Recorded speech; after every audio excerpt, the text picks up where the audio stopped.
Days after the auto was divulged, the all-new 2019 Aston Martin Vantage with a beginning cost of $149,995 is relatively sold out.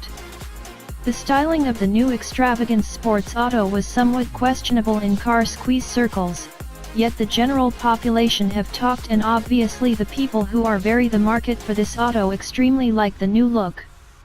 A large portion of our creation for 1 year from now is as of now sold out, Aston Martin CEO Andy Palmer told Bloomberg without determining generation numbers. As indicated by Bloomberg, 80% of Vantages for the 2019 model year have just been sold. The smooth new Vantage has a front mid-mounted, AMG-sourced 4-liter twin-turbo V8 motor which makes 503 pull, 505 pound-feet of torque and can hit 60 miles per hour in only 3.6 seconds. Those numbers are relatively indistinguishable to the more costly Aston Martin DB11 V8.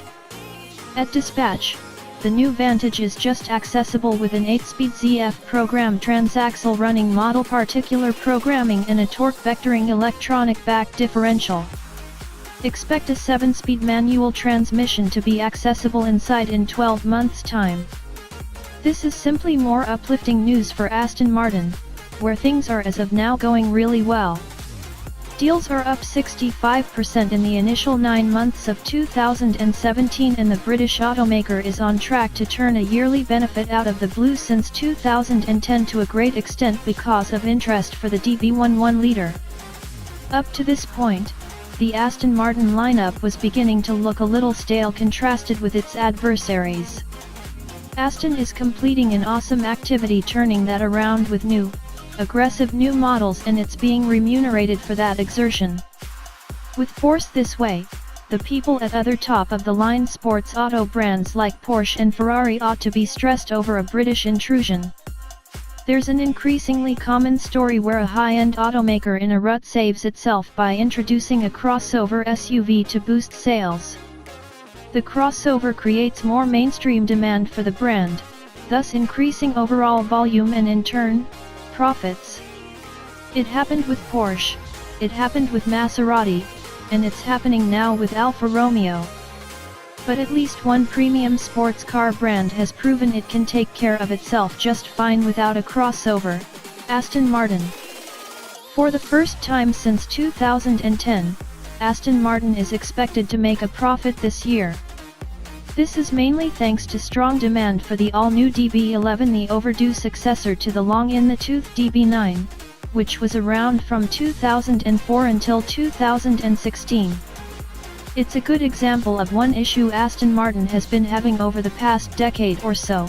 The brand hasn't done a great job keeping its lineup fresh and competitive.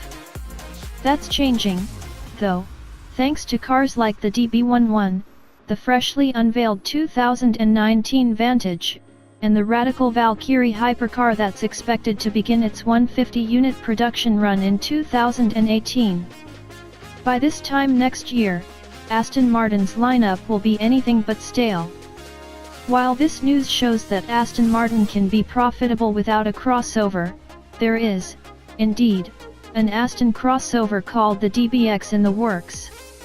The DBX is expected to begin production in Wales in 2019 and will no doubt give the brand a boost in volume and profitability.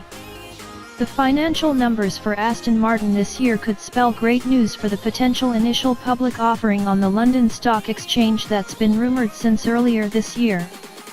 Ferrari's IPO worked out very well for them, so it wouldn't be a bad idea for Aston Martin, which is currently owned by an Italian private equity firm, various other investment firms, and Daimler AG, to consider making the same move.